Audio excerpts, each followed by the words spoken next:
I think everybody needs to understand that it's a very complex world that we live in, with immediate gratification, with immediate results. And policy making and the results of policy making, especially in the social sector, have a long gestation period. We need to be patient. The second is we need to be kind. We need to be kind to those who have opposing voices. We need to be kind to, and listen to those who are on the ground and hear what they are going through and what they feel. We also need to understand that many of us are in a position of privilege.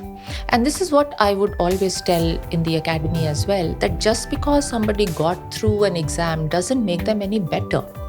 It could also be your luck, and I feel it was my luck. I had nothing extraordinary that brought one to that place. And there are a whole lot of people who were responsible or who were not equally privileged, but who could have been there today, who are not there today. And their aspirations and their hopes is something that are riding on me.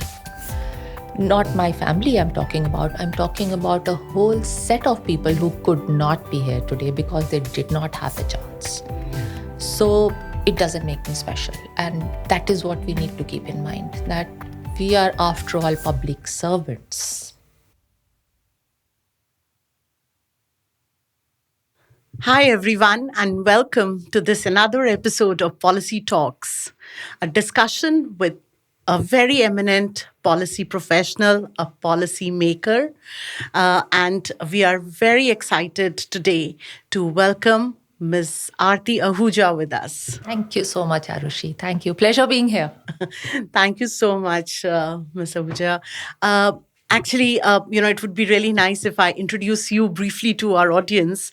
Mrs. Aarti Ahuja is an IAS officer, a retired IAS officer of Odisha cadre, and having been worked in Government of India as the secretary in the Ministry of Labour and Employment, a very critical job that she did was as the additional secretary looking at public health during COVID, managing the entire COVID, pandemic.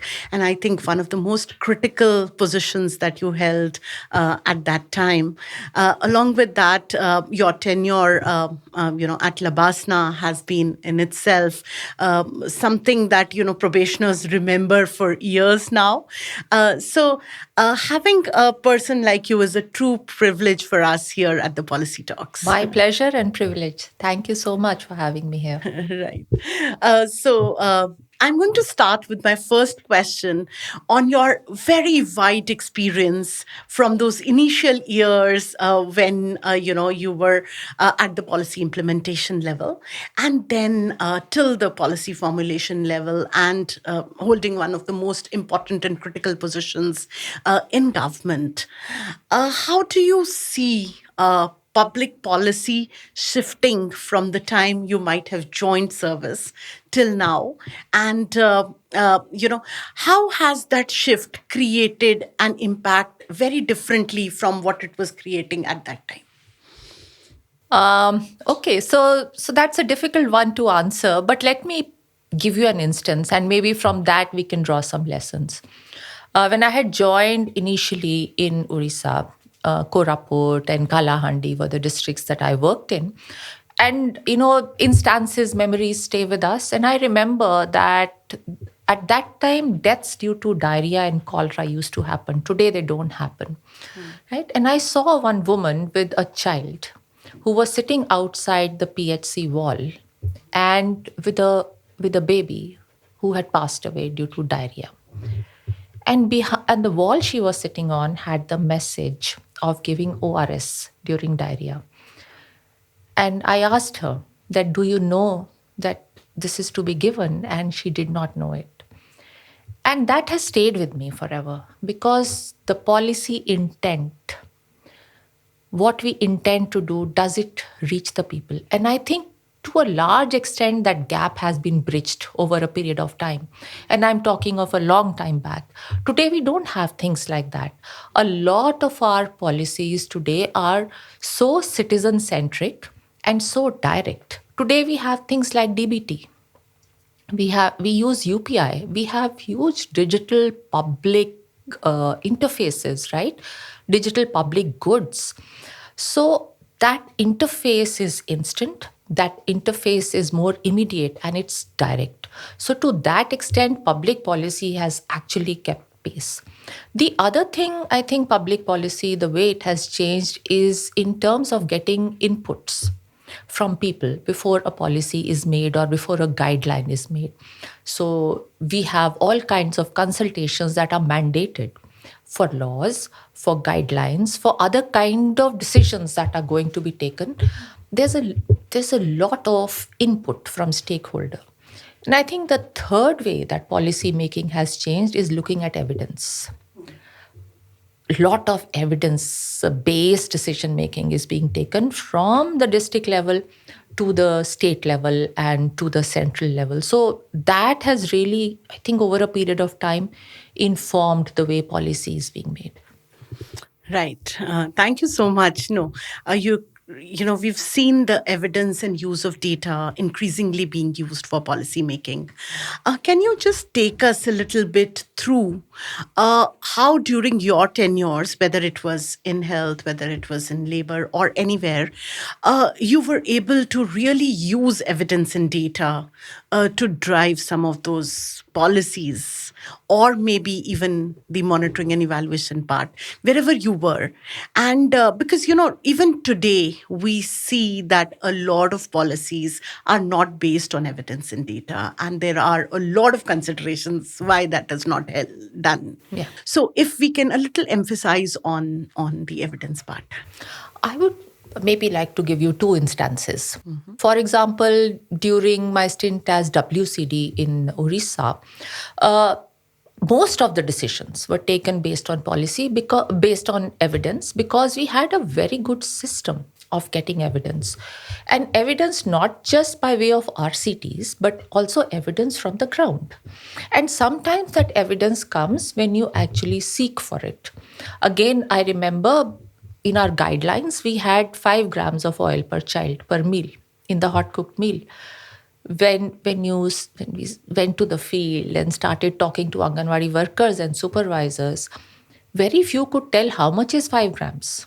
What does it mean? Is it a spoon, tablespoon, big spoon? What? How many drops? What is it? So that is one way of getting evidence. The other is RCTs, a lot of which were happening. Third is published journals. There was, for example, a study in Lancet which showed how when you involve self-help groups through a structured mechanism, then actually postpartum depression went down, infant mortality went down. So we did that. We had a huge state level thing of Shakti Varta. And actually we saw those differences. So that is one way of using evidence. The other was during the period of COVID. Very few of us know that our country has a very strong disease surveillance program where in real time you can know what diseases are coming up. And COVID is a hugely communicable disease.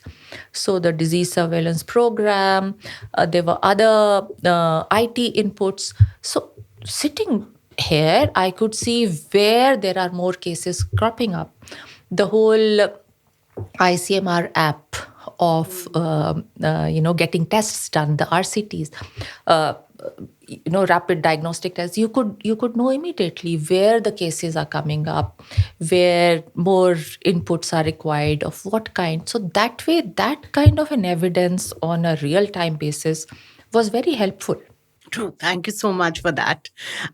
You just spoke about, evidence being used during COVID.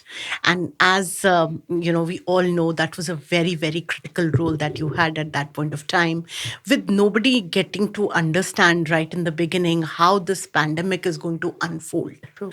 And even the decisions that were taken, whether it was a complete lockdown, whether it was, some breaks in between. And then, of course, the capacity of the hospitals to kind of take up those kind of patients where we don't even know how that disease is going to spread, I think was very critical. How did you manage it? What was the ecosystem looking like and what were you banking on the whole? I would say that COVID was not just a health ministry job. Health ministry was given powers under the Disaster Management Act to take decisions, and it had complete control, but it was supported by a whole lot of other agencies. First of all, within the government, empowered groups were set up. There were 10 empowered groups that were totally free to take decisions. So we didn't have PPEs in our country. We didn't have sanitizer bottles. We didn't have that mechanism for pressing.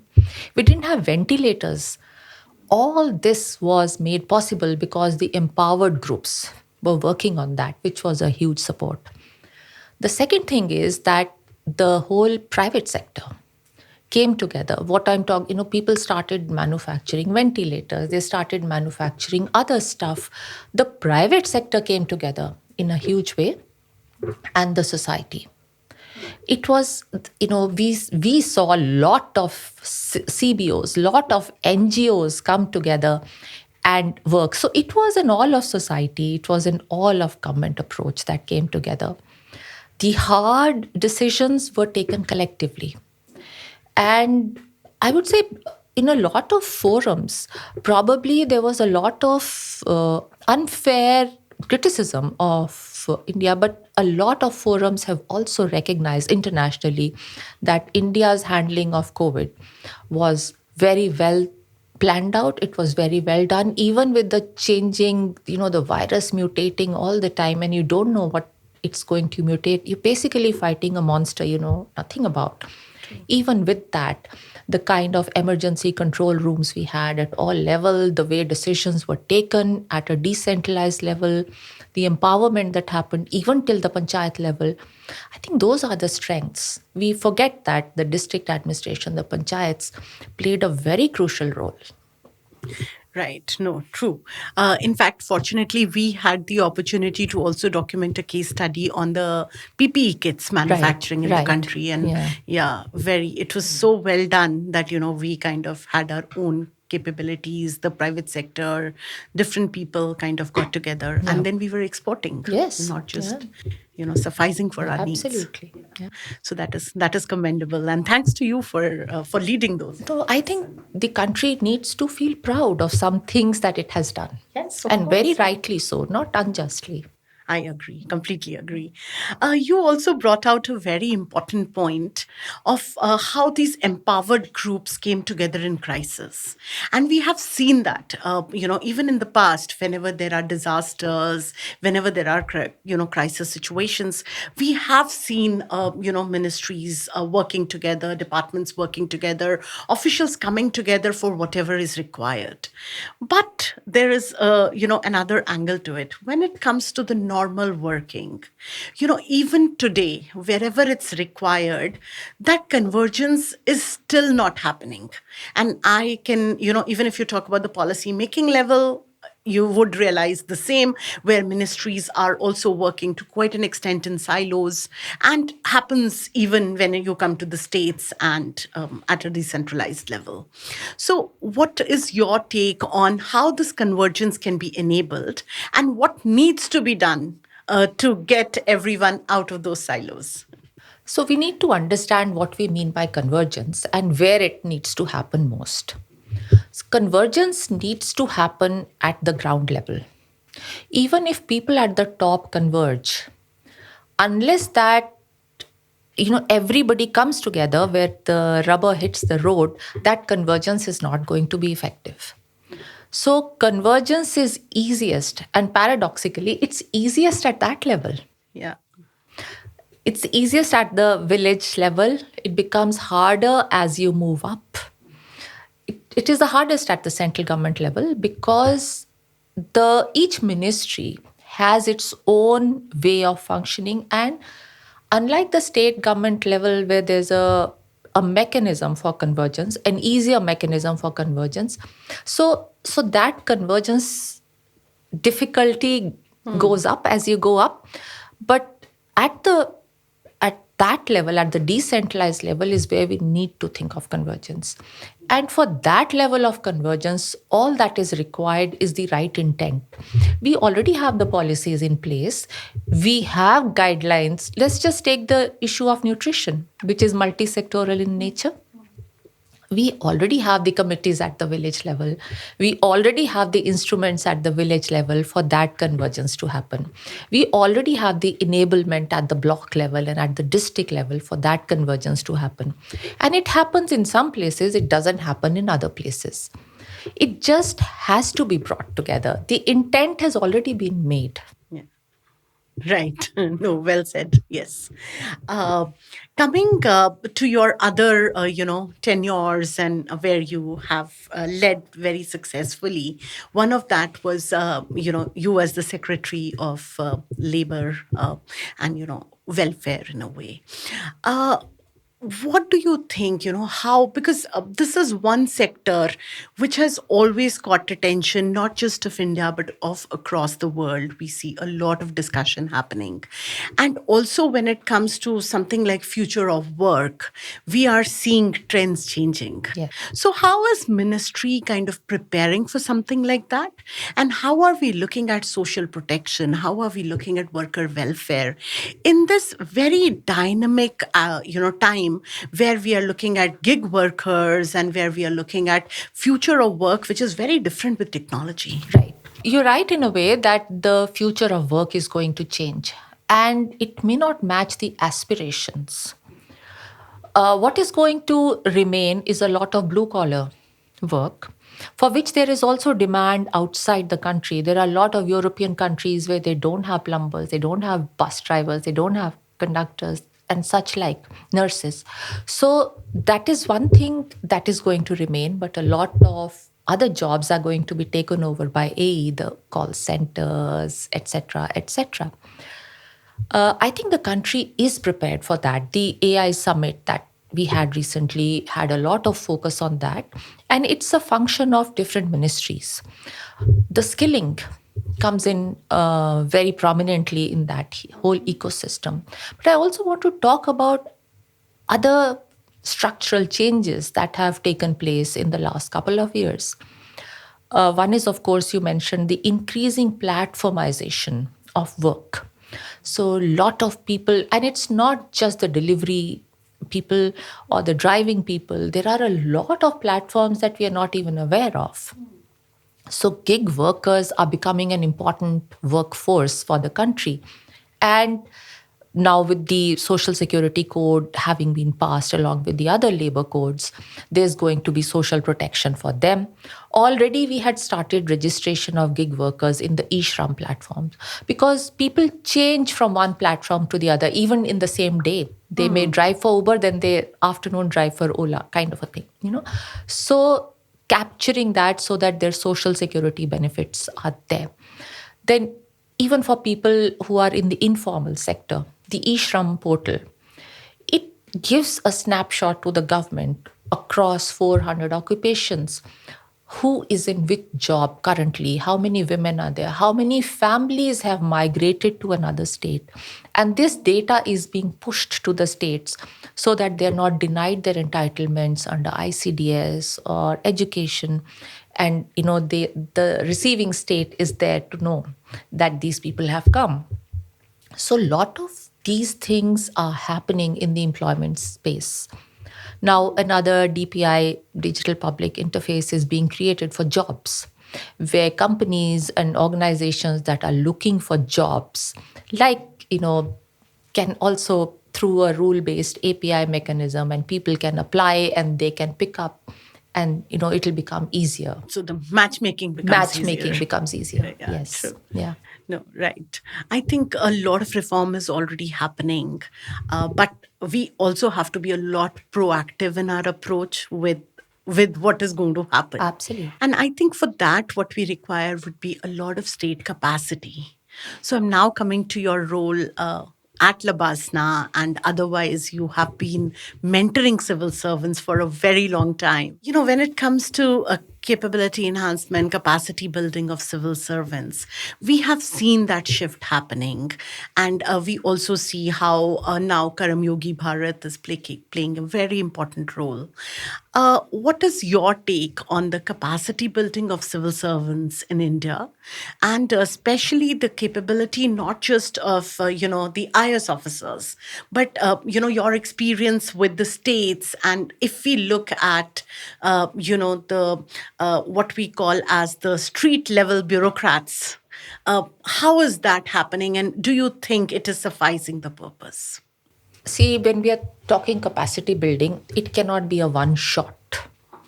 We as individuals have are always learning. We are building that capacity over time. How we are able to do that is through an environment that allows us to do that. So we have to look at capacity building as a multimodal approach to capacity building. And the academy is one where we train not just the IAS but other civil services as well. The state governments have their own training academies, and different services have their own training academies. At the field level, WCD will have its own training for Anganwadi workers, health will have its own training for Ashas, for Panchayati Raj people, there's another organization. But like we were discussing, that when we are building capacity, does it also ensure that people are able to take decisions as required at the right time and then own up to those decisions when they're confronted with that, and at all levels? So capacity building, one is the knowledge and the attitude. The other capacity is the capacity to take the right decisions. And that comes when you structure your training or you structure your continuing education on, I would say, two basic principles: that keeping the people at the center. I mean, what Gandhiji said still holds true, the talisman. Keeping the person at the center if we take a decision. And the second principle is think systems.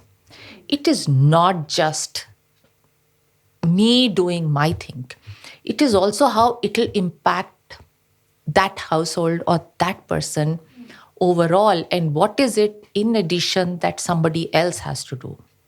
So thinking through those decisions, thinking of how other partners, other stakeholders get affected. I think if we can marry these two in all our training, in all our capacity building, then it's a hard job to do. But I think if this single thread were to run through our capacity building, then people will feel enabled and empowered, I feel. Coming to your personal experiences, so many postings across decades in service. Which was your favorite posting?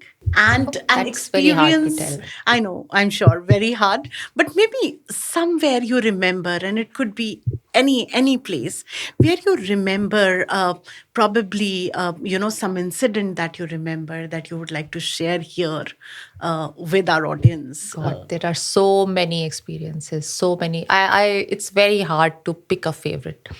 I think I enjoyed every minute of my working life, even with the inevitable ups and downs. But maybe let me go back to the time there was a super cyclone in Odisha in 1999. That's the time technology had not developed. India did not have a disaster management system or a disaster management plan. And at that time, the state capital got affected, all communication got affected, and I was in charge of the control room. And that's the time we discovered that in a block called Ersama, so many people, thousands of tens of thousands of people had died. And the roads were all blocked. We did not have electric chainsaws to cut through the. So I remember going on a motorcycle, and very harrowing experience of seeing the dead bodies. But what stands out is a very sad but positive story of that time, which I used to keep telling in the academy also, about one Asha worker.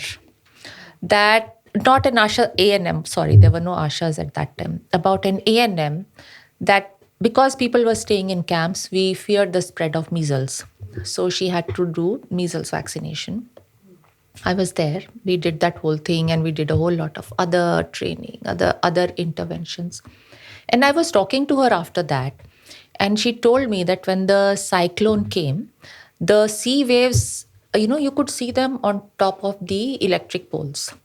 14 kilometers inland they came. And she said she and her husband were hanging on to coconut trees. You know how abrasive coconut tree is. Hanging on with gale winds, the sea surging in. And she saw her husband get swept away. And she showed me her chest, full of abrasions. And she was there doing this vaccination. And this woman I cannot forget. My God, that is commitment. That is commitment. And that is what this story still, I know, I you have can, told, I used to, goosebumps yes, today. I have told to the probationers so many times that we should not undermine and we need to trust these people. They are the ones who are So doing they are the things. real heroes. They are the real heroes. They are the real Yes, heroes. absolutely. No, thank you so much. Very, very heart touching, I'm sure. Will resonate to everyone. And, we see these stories on a regular basis. Yeah. But the only thing is that, some of these unsung heroes Absolutely. are never seen, they're never heard. We don't acknowledge them We never also. acknowledge them, Yeah. I think. And we think we are knights in shining armor. We'll come and everything before us was wrong and these people don't know anything. We need to trust our own people on the ground. No, they do the most commendable and the most difficult work. Absolutely. When it comes to, we talk of policy implementation, they are the They real are the implementers. ones. Yes. Right. Now, towards the end of the discussion, a message that you would like to give to the bureaucrats, to the young bureaucrats, or otherwise, who are getting to service now, or people who are in the policy field, and nowadays it doesn't need to be in the policy. You can just be around policy and contribute towards that impact. So a message to those youngsters. I don't know if a message, that way, but just that I think everybody needs to understand that it's a very complex world that we live in with immediate gratification, with immediate results. And policy making and the results of policy making, especially in the social sector, have a long gestation period. We need to be patient. The second is we need to be kind. We need to be kind to those who have opposing voices. We need to be kind to, and listen to those who are on the ground and hear what they are going through and what they feel. We also need to understand that many of us are in a position of privilege. And this is what I would always tell in the academy as well, that just because somebody got through an exam doesn't make them any better. It could also be your luck and I feel it was my luck. I had nothing extraordinary that brought one to that place. And there are a whole lot of people who were responsible or who were not equally privileged, but who could have been there today, who are not there today. And their aspirations and their hopes is something that are riding on me.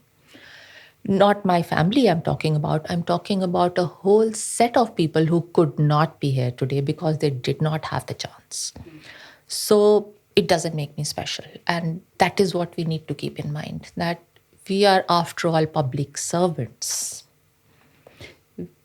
That is something we need to remember. And being a servant is not a derogatory term. In our country, maybe it is, but it's not a derogatory term. It is somebody who serves. And what can be better than serving? What can be better? There is a book of this person who went to Auschwitz camp. What is the purpose of life? And he says the people who survived that camp were those who were giving. Those who lived for others were the people who survived. That is the meaning of life. Viktor Frankl is the name. That is the meaning of life, that when you give, and this empowers us. This is a privilege we have got, to serve. And that is something we need to keep in mind. I completely agree. I think, and the civil servants have this opportunity, they really have this opportunity to serve the Absolutely, to people serve. and create that impact that no one else in this country can do. And it enriches us, builds us as people in the bargain. And what can be better than that?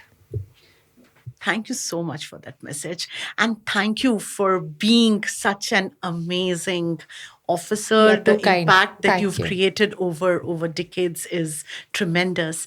And thank you for being a part of the civil services in this country. So Thank you. thank So, you. thank you. Lovely talking to you here at the Policy Talks. Thank you, Aarushi.